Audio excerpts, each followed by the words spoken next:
Hello, friends. I'm going to be playing Momodora, Reverie under the Moonlight for you. This is a fun little action platformer Metroidvania. It's got some cute music and all that stuff, and I'm ready to go. So, did I just give you a countdown? Yeah. All right. So, 3, 2, 1, go. So, as I said, Momodora, Reverie under the Moonlight. The category I'll be running is easy 100%. So easy means that we have max hit points already, so we don't really need to worry about getting hit so much. And 100% is sort of a community-defined thing where we need to get all the ivory bugs, all the vitality fragments, and beat all the bosses. So a true 100% would have map completion and gather all the items, but that just makes for a not very fun speedrun. So we've sort of condensed it a little bit into a fun little package. So something you'll see me doing is roll jumping, which is combining our roll and a jump in a sort of frame perfect input so that we can get over little humps easier. A little later it's going to be our fastest form of movement, so we're going to be doing that a whole lot, and I'm probably going to drop a whole bunch of them because they're not very easy. The game is pretty Souls-like. Actually, even the developers said that they were very inspired by the Souls series. So we've got our basic melee attacks, our roll. We have an arrow that we can charge up and do like a 3-shot volley with. And then we're going to have passive and active skills that we'll get into a little later. So right now, I'm in the Sacred Ordalia Grove. This is one of those areas that can just be absolute hell because of all these little imps that can move pretty randomly and throw things at you pretty randomly. The power in their throws is random, so sometimes they'll just nail you with a shot that you weren't expecting. But we're going to get through there pretty easily. Here's our first ivory bug. This is one of 20. In the game, they're used to get the in-game currency, which is just money, and you trade them into a rabbit a little later. What I just picked up was a vitality fragment, and on any other difficulty, it'll boost your hit points, but again, since we're at max, it's not going to do anything for us. Something you'll notice me doing is smacking these chests to get some money. We need 80 for after the first boss so that we can buy our first item, but I'll get into that after our boss. And wow, that was a neat little cycle that I didn't think I was going to make. So one last chest. Should be one last room after this.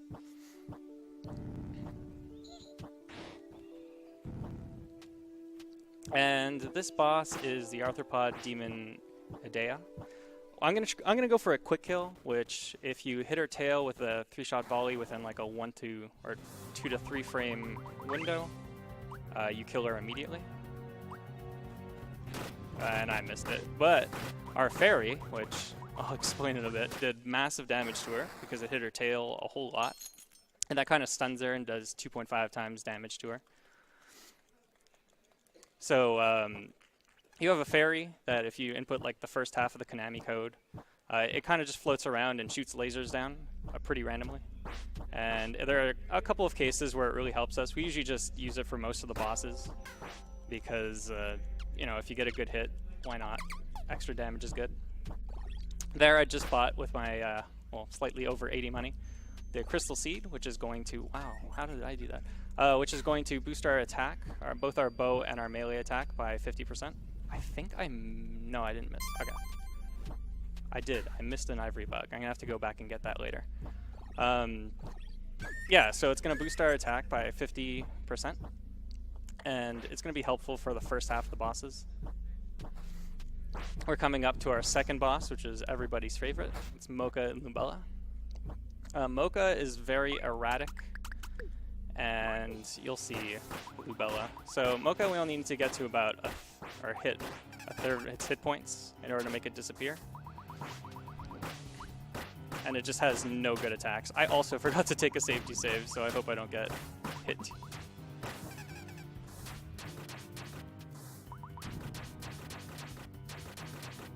Alright, this should be good enough. And this is Lubella. She's a very nice lady. Don't make fun of her.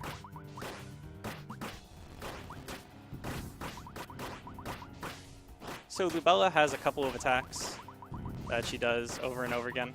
If we dance around and do combos like this, she won't hit us. Oh, I got... Ooh, that may have been bad. Did I get poisoned? Yeah, okay. I'm going to have to reset there. Well, go back to my last checkpoint. This is what I didn't want, but that's fine. Things happen.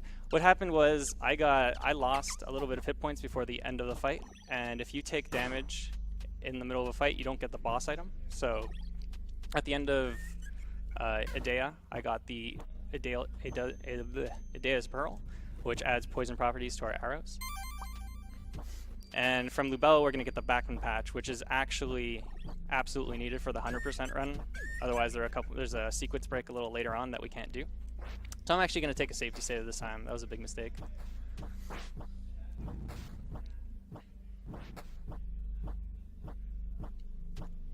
It's also like right at the end of the fight. That's really unfortunate. Alright, here we go.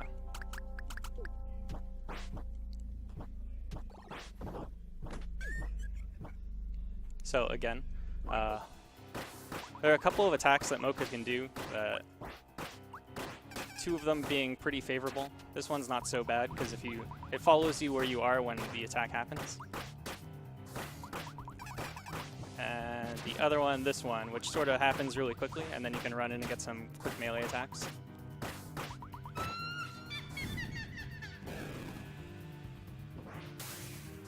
I'm sure everyone wants to see Lubella again.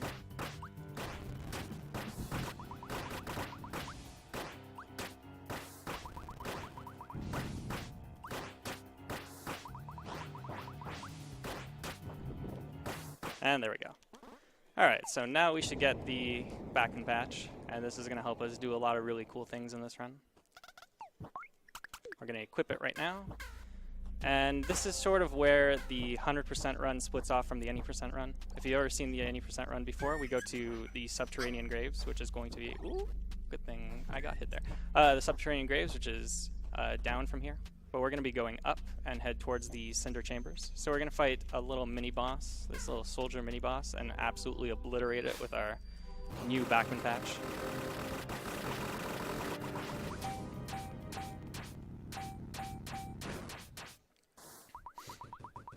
And a nice thing about using the Backman Patch there is it's going to open up an illusory wall up here, and we can get one of our ivory bugs. Oh wait, I have 3. Okay, I think I got the one I thought I missed. So we're going to make our way to the Cinder Chambers. There's kind of a long walk, so if you have any donations, go for it. I actually just wanted to remind everyone, right now we're still trying to meet that incentive to watch the Iris cutscene in Mega Man X4 as it's getting really closer. We're about like less than 2 hours away. We need $250 with nothing that has been sent to it. So if you do want to experience a beautiful cutscene, go ahead and send us donations right now.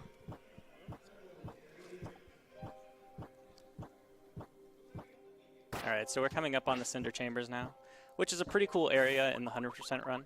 It's built pretty vertically, so we're able to jump right down into the boss's lair almost. And then after, because a little later on we get the warp, and in the any percent run we would have warp by now.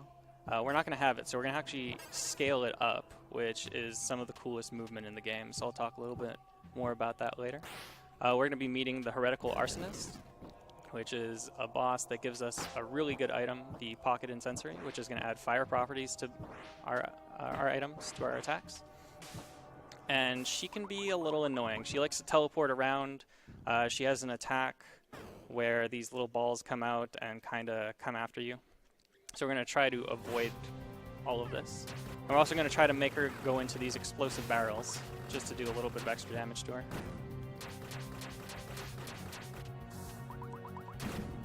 So our friend here is Kat.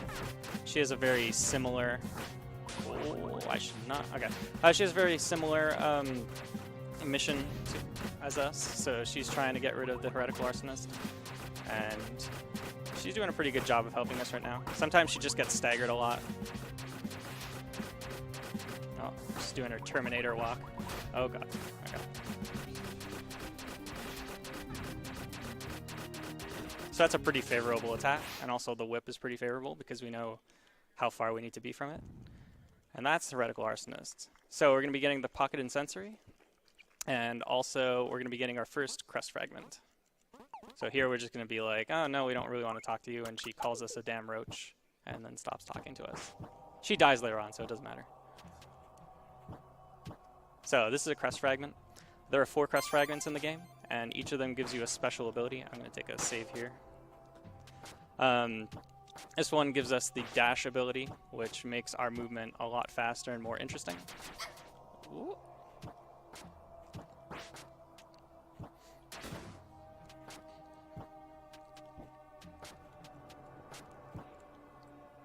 So we're going to pick up a Cinder key here, so we can open up a door a little... Oh my god! That was probably the longest throw that Imp could do. That was really close.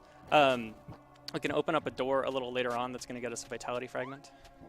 And this is what I was talking about before. This is going to be some of the coolest movement in the game. So it's just a lot of vertical, a lot of jumping over spike balls, and it goes on for about a minute and a half. Which is like very satisfying to do.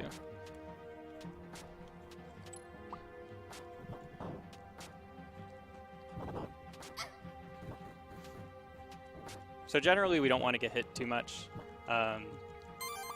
because we'll get knocked back, but there are certain cases where if you roll as you're getting hit, you'll get damage boosted forward. It's just not always convenient to go for.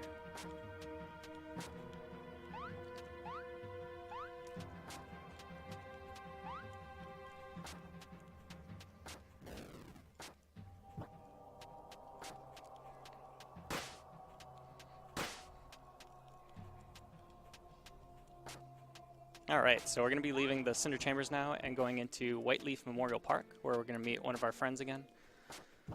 And also get a neat little ability, which I'll let you discover for yourself. So we're going to do a neat little sequence break. This is what we needed the Backman Patch for. Backman Patch can work against levers in the game and interact with items, which is really good for us because there's a lever down here on this long elevator ride. And if we hit it, it makes that block disappear. Generally, we would have to get the garden key and come in from the graves or from the Forlorn Monastery, but we get to skip the garden key entirely because of this.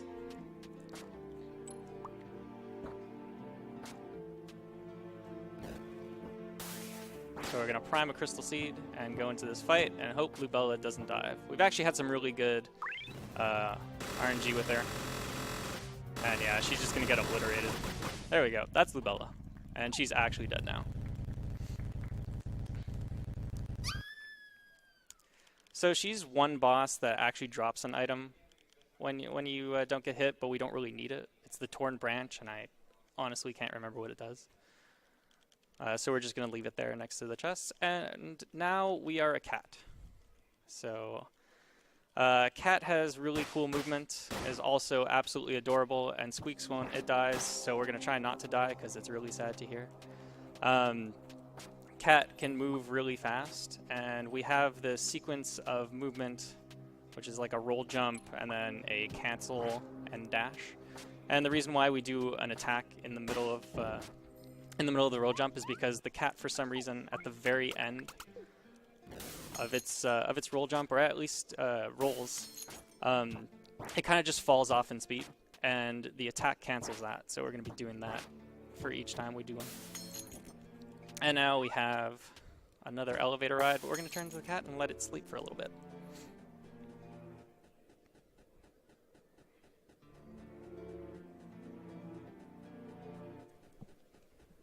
We have a $20 donation from Red Zioka that says, "Sneaky, this should bring you luck." Meow. Pounce. Thanks, Reds.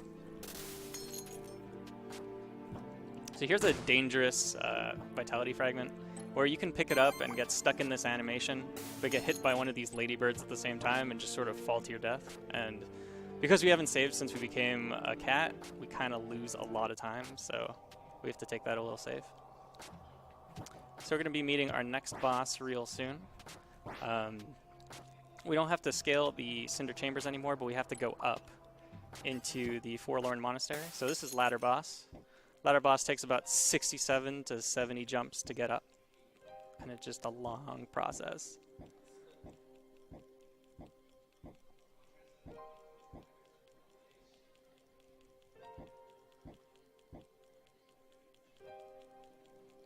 And there we go. That's ladder boss. Thank you. So now we're going to do a little bit of backtracking. When we left the Sacred Odalia Grove, there was a small little entrance that we could go into as a cat, only as a cat. And it's going to get us the warp fragment, or the crust fragment that allows us to warp. So there are certain bells in this game that you can warp between, and some that you just can't. And they're mostly like entrances to different areas. So it's going to help us warp around to some interesting areas and skip a lot of just backtracking. You can read donations here too if you want.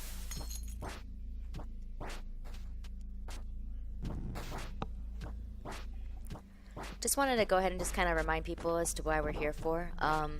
Welcome to Smash the Record for those that are just joining in with us as Sneaky is going through Momodora. Just so you know that we are benefiting for the St. Jude's. St. Jude for Play Live is here for the kids, raise money for a great cause, while also earning prizes along the way with St. Jude. You can follow them on Twitter for more updates on the program at St. Jude Play Live. So we're coming up to a trick that has been dubbed the sneaky step. This trick allows you to get through this, or to one cycle this room, which is kind of difficult. And there we go. That's a lot more difficult than it looks. It was something that we never actually thought was possible because that little elevator goes up really quickly. And it saves about 7 seconds, which is really nice. There aren't a lot of time saves found in this game anymore because it like feels pretty optimized. People keep coming up with like small little ideas, but they never seem to go anywhere, which is kind of unfortunate. So that was really neat to find.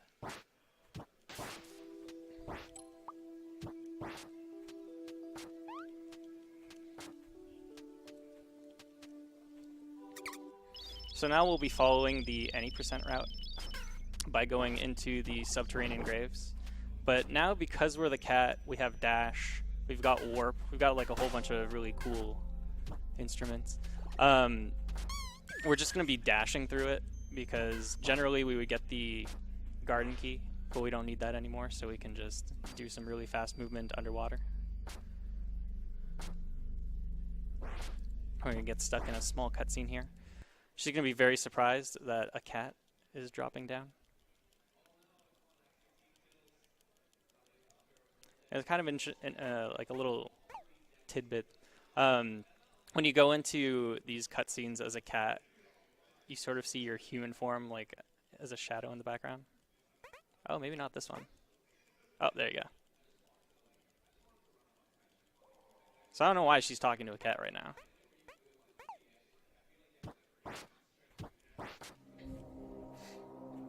So now we're just going to pick up a couple of things. And our next boss is going to be Frida. Frida is a large mosquito-looking thing that does a really neat wobble. Pro dancer, really.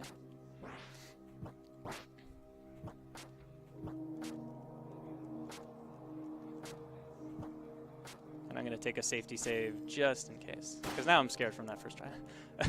From the first time with the Bella.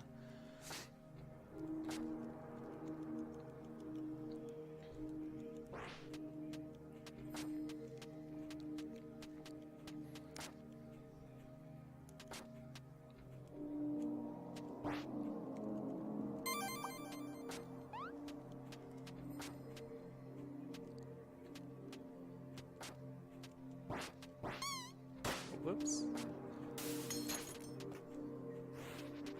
Alright, so Frida's coming up. Frida is a pretty easy boss, but has some very unfavorable attacks for us. There we go. Sometimes... I'm facing the wrong way. Sometimes Frida just spawns dogs, which is the slowest attack she can do.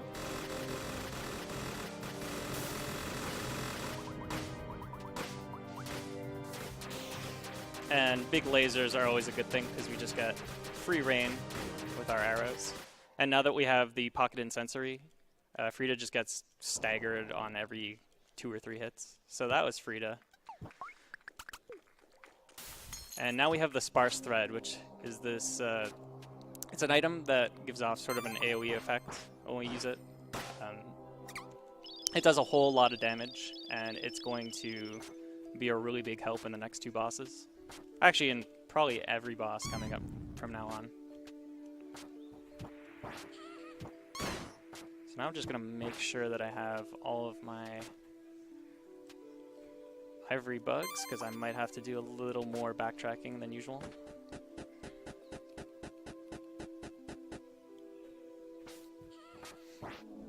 And this should be the last bit of backtracking that we do in this. Well, almost. Last bit of backtracking for just collectibles.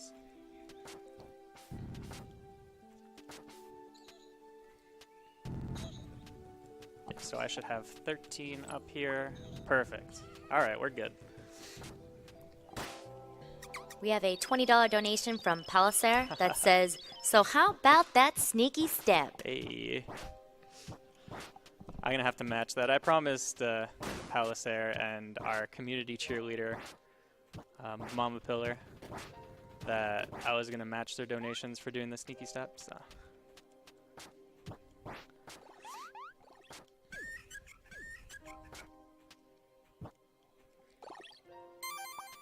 So we're meeting up with Cotillard, which a little earlier we talked to a man before going into the Forlorn Monastery. And Cotillard, I actually learned this today, is apparently his master. Cotillard is a very interesting lady that just has a whole bunch of cats around her. Go ahead and count them if you wish. We actually learned at another marathon that I ran that these cats aren't always the same color, and I don't think there's always the same amount either, which was really weird when all of them were just the same color. But we got a variety this time. That was nice.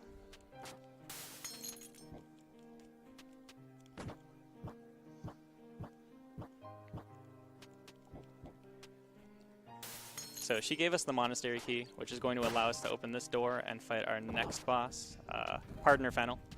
Fennel probably has, well, I think the community agrees that Fennel has probably the most beautiful animations in the game and some of the best music, but we unfortunately waste that completely by having too many good items. So we skip the cutscene, sparse thread,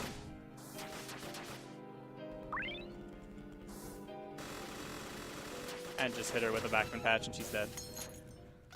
And she gives us the Tainted Missive, which for a portion of your hit points will give you 100% of your attack damage, which is super helpful.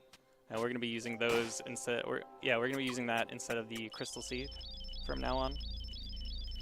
It's one of those items that can be a little more dangerous on like normal or hard difficulties, because if you don't have enough hit points, you'll just die. But if you're on Insane, you start off at like the tiniest bar of health ever. On Insane, you can use the Tainted Missive no matter what. You just kind of you get put into the decimals, and you just never die, which is pretty cool. So, unfortunately, we don't have that luxury. And now we're in the Royal Pinacoteca, which is just a really cool picture gallery. This is another area where there's some really cool movement. It's just a lot of like, again, vertical stuff, a lot of ladders, a lot of dodging enemies. Oh, that's such a bad... Oh, man. Alright, so those bats spawn randomly at the edge of the screen, and that's the worst position to have it because it just stops you from being able to one-cycle that room.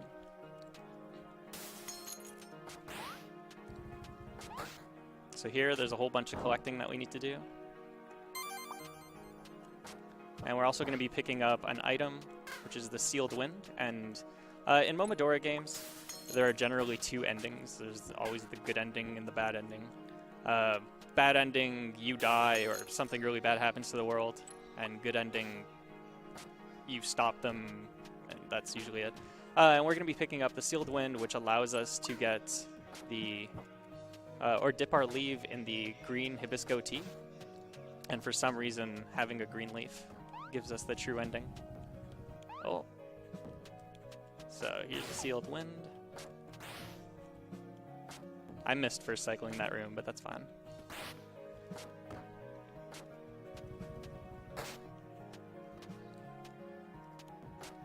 Also, I have no explanation for the eggs or the tiny Frida heads that attack you. I wish I did. I really do. Alright, so Lupiar and Magnolia are coming up, and I'm going to try to explain this before I get there. Lupiar can be really horrible, because if she rolls too many times or rolls through your backing patches, you have to just deal with her. Hopefully she's nice. I'm going to try to take it a little safe, though. So we're going to backing patch and do it again and see what she does. Okay, that's not so bad.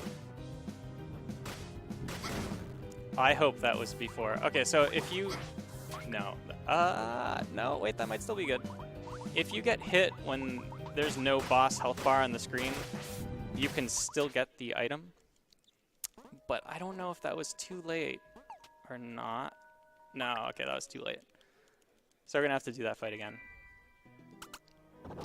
The window is really tight where you have to hit her, and like she behaved pretty well. I just kind of hesitated. Yeah. Okay.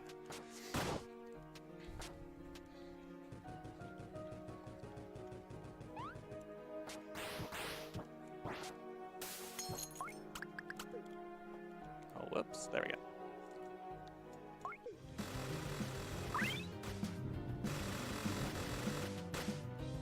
Oh, wow. Okay. That was a mean attack.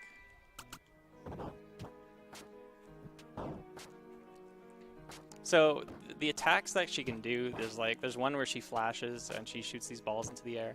And that one I don't even think you can dash through it. So you kind of want to stay away from her or dash behind her. There we go. I'm trying to stay in front of her and just see if I can wait for a window to attack. Alright, come on. There we go. Okay, and Magnolia is a pretty easy fight. Actually, it'd be really embarrassing if I missed that one. Oh, okay.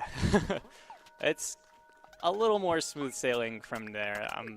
Lupiar is one of those run killers that no matter how good you are, no matter how prepared you are for her, she can just ruin your life. But now we're in Karst Castle. Everything's good. We're going to do a good portion of it, and then we're going to warp back and get our green leaf.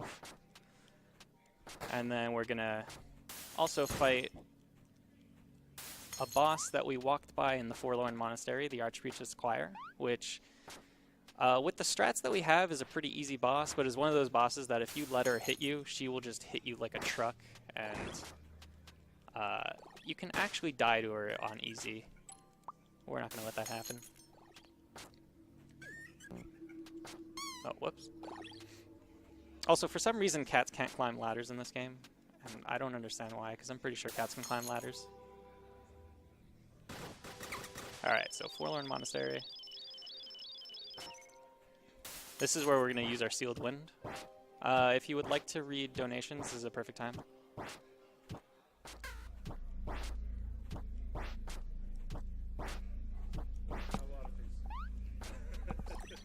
Sorry about that. I just wanted to remind you guys, we're still trying to get the Iris cutscene. It's getting really, really closer. For we only have another game after this in between. So if you want to get that incentive met, we need 250. We also are still trying to get for the melee home run contest with Nair only Falcon.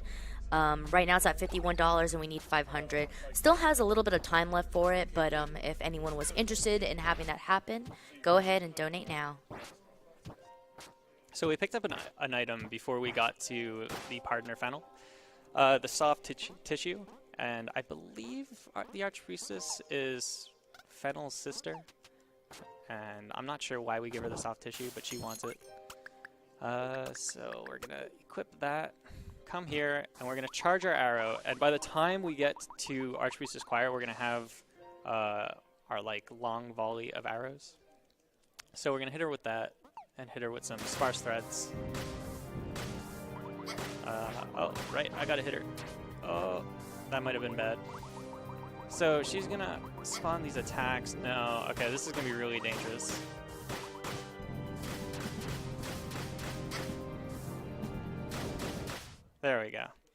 All right, so as you can see, I did take a lot of damage there, but I managed to kill her without dying.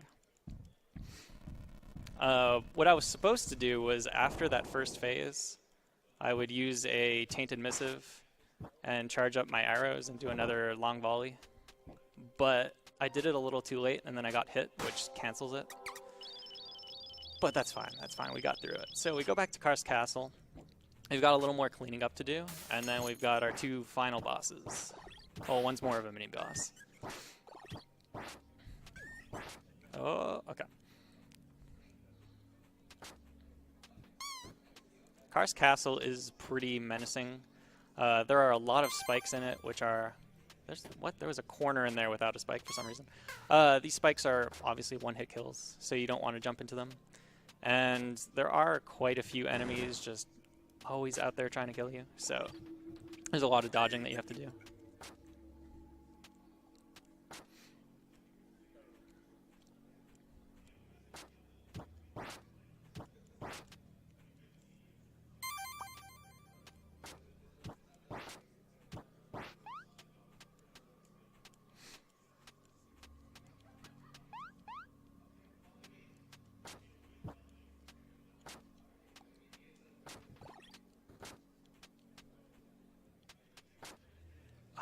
Wow. If you dodge, or if you dash as you're landing, you can do sort of a fat roll and just not go anywhere. And that's what happened there. I was trying to dodge that, or get through that imp cycle, but I fat rolled, which was bad. Okay, so this should be our last vitality fragment. And then we are going into something which is, I guess, a clone angel or clone fairy, whatever you want to call it. And it's this tiny blue fairy that spawns multiples of itself. The lowest flying one is going to be the one that we have to hit, and we're going to try to one-cycle it.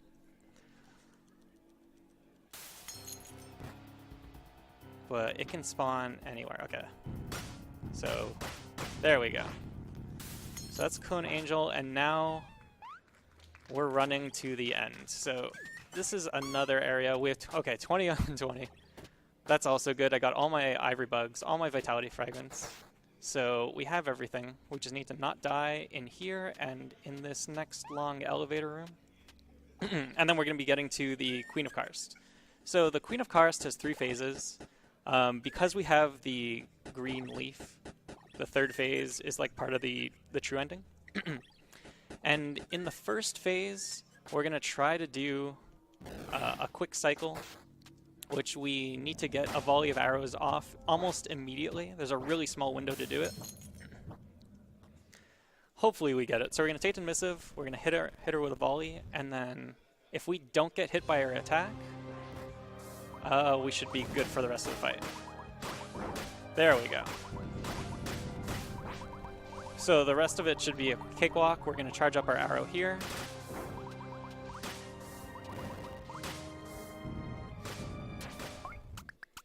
Alright, and this is going to be the last phase. Time will be when the next phase dies. This should be... So I have a couple of items. There's going to be the Tainted Missive and the Back and Patch, and we're just going to wail on it until it's dead.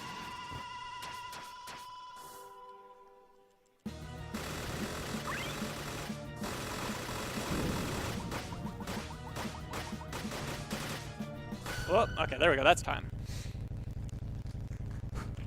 And that's Momodora, Reverie Under the Moonlight. It's a very fun game. It's a lot more difficult on the harder difficulties, obviously. It's got a really fun community, and it's a pretty easy learn to game. It's like a good baby's first steps for speedrunning. I would really recommend it. And if not, just join our Discord and post cats with us, because that's pretty much all we do. So thank you very much.